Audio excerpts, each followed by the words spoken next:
ಒಬ್ಬ ನಟೋರಿಸ್ ರೌಡಿ ಆದಂಥ ಕೊರಂಗು ಅವ್ರ ಅಣ್ಣ ಆದವನೇ ಮುನ್ರತ್ನ. ಆ ಇದರಲ್ಲಿ ಬಿಲ್ಗಳು ಬರ್ಸ್ಮೇಲೆ ಗನ್ ಯೂಸ್ ಮಾಡಿಕೊಂಡು ಮಾಡಿಕೊಂಡು ಬಿಲ್ಗಳು ಬರ್ಸ್ಕೊಂಡು ತನಿಖೆ ಅಂತ ಹೋದಾಗ ಫೈಲ್ಗಳನ್ನೇ ಸುಟ್ಟಾಕದ. ಮೇಲೆ ಅಮಿತ್ ಶಾ, ನರೇಂದ್ರ ಮೋದಿ ಇವರೆಲ್ಲ ನಟೋರಿಸ್ಗಳು ಕುಂತಿರೋದ್ರಿಂದ ಆ ವಾತಾವರಣ ಕರ್ನಾಟಕಕ್ಕೂ ಬೀರ್ತಾ ಇದೆ. ಇದನ್ನು ಮುನ್ರತ್ನಂಗೆ ನಾವು ಖಂಡಿಸ್ತೇವೆ. ಅತಿ ಘೋರವಾದಂಥ ಶಿಕ್ಷೆ ಯಾವುದನ್ನಿದ್ರೆ ಅವ್ರಿಗೆ ವಿಧಿಸಬೇಕು. ಒಂದು ಸಮುದಾಯಕ್ಕೆ ಬೈದಿರೋದು, ಒಂದು HIV ರೋಗಿಗಳನ್ನ ಬಳಸ್ಕೊಂಡಿರೋದು, ಇನ್ನೊಂದು ಮತದಾರರಿಗೆ ಮೋಸ ಮಾಡಿರೋದು. ಕ್ರಿಶ್ಚಿಯನ್ಸು ಸಮುದಾಯನ ಇವ್ರನ್ನೆಲ್ಲ ನೋಡಿದ್ರೆ BJP ಅವ್ರಿಗೆ ಒಂಥರ ಅಸಹ್ಯ. ಹಿಂದೂಗಳು ಅಂತಾರಲ್ಲ, ಹಿಂದೂಗಳಿಗೆ ಏನು ಮಾಡಿಕೊಟ್ಟಿದ್ದಾರೆ? ದೇವರ ಹೆಸರಲ್ಲಿ ದುಡ್ಡು ತಿಂತಾರೆ, ದೇವರ ಹೆಸರಲ್ಲಿ ರಾಜಕೀಯ ಮಾಡ್ತಾರೆ. ಸರ್, ಮೊದಲು ಮುನಿರತ್ನ ಅವ್ರ ಮೇಲೆ ಅಟ್ರಾಸಿಟಿ ಕೇಸ್ ಆಗಿತ್ತು, ಇವಾಗ ರೇಪ್ ಕೇಸ್ ಆಗಿದೆ. ಏನು ಹೇಳ್ತೀರಾ ಇದ್ರ ಬಗ್ಗೆ? ಮೇಡಮ್, ಇದು ನಾಚಿಕೆಗೇಡ ಸಂಗತಿ. ಒಬ್ಬ ಜನಪ್ರತಿನಿಧಿ ಆದವರು ಈ ಥರ ಎಲ್ಲ ಇದು ಮಾಡೋಕ್ಕೆ ಹೋಗಬಾರ್ದು. ಮತದಾರರ ಮೇಲೆ ದೌರ್ಜನ್ಯ ಮಾಡಬಾರ್ದು. ಈ ಥರ ಜಾತಿ ಇದ್ರ ಬಗ್ಗೆ ಮಾತಾಡಬೇಕು. ಯಾಕಂದರೆ ಎಲ್ಲ ವರ್ಗದವ್ರೂ ಮತದಾನ ಮಾಡಿರ್ತಾರೆ. ಬರೀ ಆ ಸಮುದಾಯ ಚುನಾವಣೆಯಲ್ಲಿದ್ದಾಗ ಮಾಡಿದ್ರೆ ಅದೊಂಥರ. ಎಲ್ಲ ಸಮುದಾಯದವರು ಮತದಾನ ಮಾಡಿ ಇವ್ರನ್ನ ಇವತ್ತು ವಿಧಾನಸೌಧಕ್ಕೆ ಕಳಿಸ್ಬೇಕಾದ್ರೆ ಯಾವ ರೀಸನ್ ಕಳಿಸ್ತಾರೆ? ಒಂದು ಒಳ್ಳೆ ವ್ಯಕ್ತಿ ಚೆನ್ನಾಗಿ ನಮ್ಮ ಪರವಾಗಿ ಧ್ವನಿ ಎತ್ತಲಿ, ಅಭಿವೃದ್ಧಿಗಳು ಮಾಡಲಿ ಅಂತೇಳಿ ಇದು ಮಾಡ್ತಾರೆ. ಇದು ನಾಚಿಕೆಗೇಡಿನ ಸಂಗತಿ. BJP ಅವರು ಧರ್ಮ ಅಂತಾರೆ, ಅದು ಅಂತಾರೆ, ಹಿಂದೂಗಳು ಅಂತಾರೆ, ಎಲ್ಲ ಇದು ಮಾಡ್ತಾರೆ. ಯಾಕೆ ಬರೀ ಹಿಂದೂಗಳೇನ ಮತದಾನ ಮಾಡೋದು? ಬೇರೆ ಯಾವ ಸಮಾಜದವರು ಮತದಾನ ಮಾಡೋದಿಲ್ವಾ? ಅದರಲ್ಲೂ ದಲಿತದವರು ಅಂದರೆ ಒಂಥರ ಕೇವಲ ಅವ್ರಿಗೆ ಮೈನಾರಿಟೀಸ್ಗಳ್ನು, ದಲಿತರನ್ನ, ಕ್ರಿಶ್ಚಿಯನ್ಸು ಸಮುದಾಯನ ಇವ್ರನ್ನೆಲ್ಲ ನೋಡಿದ್ರೆ BJP ಅವ್ರಿಗೆ ಒಂಥರ ಅಸಹ್ಯ. ಹಿಂದೂಗಳು ಅಂತಾರಲ್ಲ, ಹಿಂದೂಗಳಿಗೆ ಏನು ಮಾಡಿಕೊಟ್ಟಿದ್ದಾರೆ? ದೇವರ ಹೆಸರಲ್ಲಿ ದುಡ್ಡು ತಿಂತಾರೆ, ದೇವರ ಹೆಸರಲ್ಲಿ ರಾಜಕೀಯ ಮಾಡ್ತಾರೆ. ಇವರು ಬೇಳೆಕಾಳು ಬೇಯಿಸ್ಕೊಳ್ಳೋಕ್ಕೆ, ಇವರು ಅಧಿಕಾರದಲ್ಲಿ ಕುಂತ್ಕೊಳ್ಳೋದಕ್ಕೆ ಜಾತಿ ಧರ್ಮ ಅಂತೇಳಿ ಕಿತ್ಲಾಡಿ ಇದು ಮಾಡೋಕ್ಕೆ ಬಿಡ್ತಾರೆ. ಇಲ್ಲಿ ಎಲ್ಲ ಸಮುದಾಯದವರು ಅಣ್ಣ ತಮ್ಮಂದ್ರ ಥರ ನಿದ್ದೆ ಇರ್ತಾರೆ. ನೋಡಿ, ಇವತ್ತು ಯಾವ ಥರ ಇವರು ದಲಿತರನ್ನ ಇದು ಮಾಡಿದ್ದಾರೆ ಅಂದರೆ ದೌರ್ಜನ್ಯ. ಅಧಿಕಾರ ಇದೆ, ಸೆಂಟ್ರಲಲ್ಲಿ BJP ಇದೆ, ನಾವು ಏನೇ ಮಾಡಿದ್ರೂ ಸಮರ್ಸ್ಕೊಂಬರ್ತದಂತೆ. ಯಾಕಂದ್ರೆ ನೀವೇ ಸಾಕಷ್ಟು ನೋಡಿದ್ದೀರ BJP ಅವ್ರದ್ದು ಅವ್ಯವಹಾರಗಳು. ಕೋವಿಡ್ ಸಂದರ್ಭದಲ್ಲಿ ಇವರು ಎಷ್ಟು ಲೂಟಿ ಹೊಡೆದಿದ್ದಾರೆ ಅಂತ. ಆಮೇಲೆ ಕಾಮಗಾರಿ ಮಾಡೋ ಕಾಂಟ್ರಾಕ್ಟ್ಗಳ ಹತ್ರ 40% ಕೇಳೋದು. ಒಂದು ಕಾಂಟ್ರಾಕ್ಟ್ ಕೆಲಸ ಮಾಡ್ಬೇಕಾದ್ರೆ ಎಷ್ಟು ಕಷ್ಟ ಬಿದ್ದು ಕೆಲಸ ಮಾಡ್ತಾನೆ ಅನ್ನೋದು ಅವ್ರಿಗೆ ಗೊತ್ತಿರ್ತದೆ.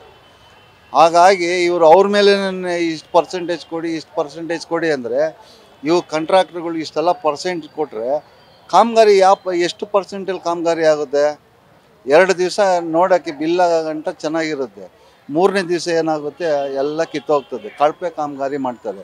ಕಾಂಟ್ರಾಕ್ಟ್ರ್ ಕೇಳಿದ್ರೆ ನಾವೇನು ಮಾಡೋದು ಸರ್? ಪ್ರತಿ ಒಂದು ಟೇಬಲ್ಗೂ ನಾವು ಹಣ ಕೊಡಬೇಕು. 2 ಇಂಚು ತಾರು ಹಾಕಿದ್ರೆ ನಮಗೆ ತಾರು ಸ್ಯಾಂಕ್ಷನ್ ಆದರೆ 1.25 ಇಂಚು ನಾವು ಡಿಸ್ಪ್ಯಾಚ್ ಮಾಡಬೇಕು. 3/4 ಇಂಚು ಮಾತ್ರ ನಾವು ತಾರು ಹಾಕಬೇಕು. ಎಷ್ಟು ದಿವಸ ಬರುತ್ತೆ 3/4 ಇಂಚು? ಹಾಗಾಗಿ ಇವತ್ತು BJP ಅವರು ಎಂಥ ಇದು ಮಾಡ್ತಾ ಇದ್ದಾರೆ ಅಂದರೆ ನಾವು ಹೇಳ್ಬಾರ್ದು. HIV ಪೀಡಿತ ರೋಗಿಗಳನ್ನ ಇವತ್ತು BJP ಅವರು ಬಳಸ್ಕೊತಾ ಇದ್ದಾರೆ. ಹನಿ ಟ್ರ್ಯಾಪ್ ಮಾಡೋಕ್ಕೆ HIV ಪೇಷಂಟ್ಗಳನ್ನ ಇದು ಮಾಡ್ತಾಯಿದ್ದಾರೆ. ಈಗ ನೀವೇ ನೋಡಿದರೆ ಸಾಕಷ್ಟು ವೈರಲ್ಗಳಾಗ್ತಾಯಿದೆ. ಇವರು ಕೊರಂಗು ಅವರ ಅಣ್ಣ, ಒಬ್ಬ ನಟೋರಿಸ್ ರೌಡಿ ಆದಂಥ ಕೊರಂಗು ಅವ್ರ ಅಣ್ಣ ಆದವನೇ ಮುನ್ರತ್ನ. ಆ ಇದರಲ್ಲಿ ಬಿಲ್ಗಳು ಬರ್ಸ್ಮೇಲೆ ಗನ್ ಯೂಸ್ ಮಾಡಿಕೊಂಡು ಮಾಡಿಕೊಂಡು ಬಿಲ್ಗಳು ಬರ್ಸ್ಕೊಂಡು ತನಿಖೆ ಅಂತ ಹೋದಾಗ ಫೈಲ್ಗಳನ್ನೇ ಸುಟ್ಟಾಕದ. ಫೈಲ್ಗಳನ್ನೇ ಸುಟ್ಟಾಕಿ ಎಲ್ಲ ಇದು ಮಾಡಿ ಭಾರಿ ದೌರ್ಜನ್ಯ. RR ನಗರಕ್ಕೆ BJP ಗೌರ್ಮೆಂಟ್ ಇದ್ದ ಸರ್ಕಾರ ಇದ್ದಾಗ ಅನುದಾನಗಳು ಲೆಕ್ಕನಿಲ್ದಂಗೆ ಅನುದಾನ ಮಾಡೋದು. ಏನು ಕಾಮಗಾರಿಕೆ ಮಾಡಿದ್ದಾರೆ? ಎಲ್ಲ ಹಳೆ ಕಲ್ಲು ಹೊಸ ಬಿಲ್ಲು. ಈ ಥರ ಇದು ಮಾಡಿ ಕೇಳೋಕ್ಕೆ ಹೋದ್ರೆ ಅಲ್ಲಿನ ಕಾರ್ಪೊರೇಟ್ರುಗಳು ಇವತ್ತು 5 ಜನ ಏನಕ್ಕೆ ಹೊರಗಡೆ ಬಂದಿದ್ದಾರೆ ಅಂದರೆ ಇವ್ರ ದರ್ಪ, ಇವ್ರ ದೌರ್ಜನ್ಯ. ಇವ್ರು ಹೇಳ್ದಂಗೆ ಕಾಮಗಾರಿಗಳು ಮಾಡಬೇಕು. ಅನುದಾನ ಏನು ಬಂತು ಅಂದರೆ ಅವ್ರು ಇದರಲ್ಲೇ ಕೊಡಬೇಕು. ಅವ್ರ ಪಕ್ಷದಲ್ಲಿರೋಂಥ ಕೌನ್ಸಿಲರ್ಗಳಿಗೆ ಅವ್ರಿಗೆ ಪರ್ಸೆಂಟೇಜ್ ಕೊಡಬೇಕು. ಆಮೇಲೆ ಅವ್ರನ್ನೇನೇನು ಮಾಡ್ತಾ ಅಂದರೆ ಈ ಥರ ಹನಿ ಟ್ರ್ಯಾಪ್ ಮಾಡೋದು ಮಹಿಳೆಯರನ್ನ. ಪಾಪ ಇವತ್ತು ನಾವು ದೇಶದ ನಮ್ಮ ತಾಯಿ ಥರ ನಾವು ಭಾವಿಸ್ತೀವಿ. ಒಂದು ಮಹಿಳೆಗೆ ಗೌರವ ಕೊಡ್ತಾ ಇರೋದು, ಒಂದು ದೇಶದ ತಾಯಿ ಸ್ಥಾನ ಕೊಡ್ತಾಯಿದ್ವಿ. ಅವ್ರನ್ನೇ ಇದು ಮಾಡಿಕೊಂಡು ಅವ್ರನ್ನೇ ಮಿಸ್ಯೂಸ್ ಮಾಡಿಕೊಂಡು ಮಾಡ್ತಾಯಿದ್ದಾನೆ. ಇನ್ನು ನಮ್ಮ ರಾಜ್ಯ ಯಾವ ಕಡೆ ಹೋಗ್ಬೋದು? ಮೇಲೆ ಹೈಕಮಾಂಡಿಂದ ಇದು ಬಂದ HIV ಪೀಡಿತ ರೋಗಿಗಳನ್ನ ಬಳಸ್ಕೊತಾ ಇತ್ತು ಅಂದರೆ ಅವರು ಇಲ್ಲಿಂದ ನಮ್ಮ ಕಾಂಗ್ರೆಸ್ ರಾಜಕೀಯ ಆಗಿರಲಿ JDS ಅವ್ರನ್ನ ಮುಳುಗಿಸ್ಬೇಕು ಅಂತ ಎಲ್ಲ HIV ಬಂದು ಹೋಗ್ಬಿಡಲಿ ಅಂತೇಳಿ ಇವರು ಇದನ್ನು ಮಾಡ್ತಾ ಇರ್ತಾರೆ. EVM ಮಿಷಿನಲ್ಲಿ ಇದು ಮಾಡ್ತಾರೆ, EVM ಮಿಷಿನ್ಗಳಲ್ಲಿ ಗೋಲ್ಮಾಲ್ಗಳು ಮಾಡ್ತಾರೆ.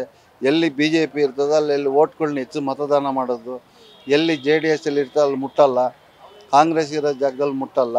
ಇಲ್ಲಿ ಇದು ಬರೆದಿರೋದು ಇದನ್ನೆಲ್ಲ BJP ಇರೋಂಥ MLA ಕ್ಷೇತ್ರಗಳಲ್ಲಿ EVM ಮಿಷಿನ್ಗಳನ್ನ ಇದು ಮಾಡ್ಕೊತಾರೆ.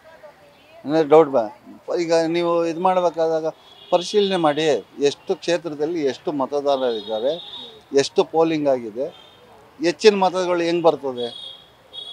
ಇರೋದೇ 2 ಲಕ್ಷ ಅಂದರೆ 3 ಲಕ್ಷ ಹೆಂಗೆ ಬರ್ತದೆ. ಇವೆಲ್ಲ ತನಿಖೆಗಳಾಗಬೇಕು. ಇವರೆಲ್ಲ ಏನು ಇದು ಮಾಡ್ತಾರೆ ಅಂದರೆ ಮೇಲೆ ಅಮಿತ್ ಶಾ, ನರೇಂದ್ರ ಮೋದಿ ಇವರೆಲ್ಲ ನಟೋರಿಸ್ಗಳು ಕುಂತಿರೋದ್ರಿಂದ ಆ ವಾತಾವರಣ ಕರ್ನಾಟಕಕ್ಕೂ ಬೀರ್ತಾ ಇದೆ. ಇದು ಮೊದಲನೇ ಅಂತ HIV ರೋಗಿಗಳನ್ನ ಬಳಸ್ಕೊಂಡು ರಾಜಕೀಯ ಮಾಡ್ತಾ ಇರೋದು ಅಂದರೆ ಇದು ಮೊದಲನೇ ಇದರಲ್ಲಿ. ಇನ್ನು ಮುಂದೆ ನಾವೇನಾದರೂ ಎಚ್ಚೆತ್ಕೊಳ್ದೆ ಹೋದರೆ ನಮ್ಮ ರಾಜ್ಯದಲ್ಲಿ ಯಾರೂ ಆರೋಗ್ಯವಾಗಿರಲ್ಲ. ಎಲ್ಲ HIV ಅಂತ ಬೋರ್ಡ್ಗಳು ಹಾಕ್ಕೊಂಡು ಓಡಾಡೋಂಥ ಪರಿಸ್ಥಿತಿ ಬರ್ತದೆ. ಇದನ್ನು ಮುಂಡತ್ತನಿಗೆ ನಾವು ಖಂಡಿಸ್ತೇವೆ. ಅತಿ ಘೋರವಾದಂಥ ಶಿಕ್ಷೆ ಯಾವುದನ್ನಿದ್ರೆ ಅವ್ರಿಗೆ ವಿಧಿಸಬೇಕು. ಒಂದು ಸಮುದಾಯಕ್ಕೆ ಬೈದಿರೋದು, ಒಂದು HIV ರೋಗಿಗಳನ್ನ ಬಳಸ್ಕೊಂಡಿರೋದು, ಇನ್ನೊಂದು ಮತದಾರರಿಗೆ ಮೋಸ ಮಾಡಿರೋದು. ಈ 3 ಉದ್ದೇಶದಲ್ಲಿ ಇಟ್ಕೊಂಡು ಇವರಿಗೆ ಕಠಿಣ ಕ್ರಮ ಕೊಟ್ಟರೆ ಮುಂದೆ ಬರೋಂಥ ರಾಜಕೀಯ ಮಾಡೋರು ಇದು ಮಾಡೋರಿಗೆ ಬುದ್ಧಿ ಕಲಿತಾರೆ. ಇಲ್ಲ ಅಂದರೆ ಇದು ಇನ್ನೂ ಹಬ್ಬುತ್ತೆ. ವೈರಸ್ ಹೆಂಗೆ ಹಬ್ಬುತ್ತೆ, ಕೊರೋನಲ್ಲಿ ಹೆಂಗೆ ಹಬ್ಬದು ಒಬ್ರಿಗೊಬ್ರಿಗಿಂತ ಆ ಥರ ಇದು ಹರಡ್ತಾ ಹೋಗ್ತದೆ. ಇದಕ್ಕೆ ಇಲ್ಲೇ ಈಗ ಸ್ಟಾರ್ಟಿಂಗ್ ಇದು, ಈಗಲೇ ಕಡಿವಾಣ ಹಾಕಬೇಕು. ಧನ್ಯವಾದ. Thank you. Beat plus Karnataka.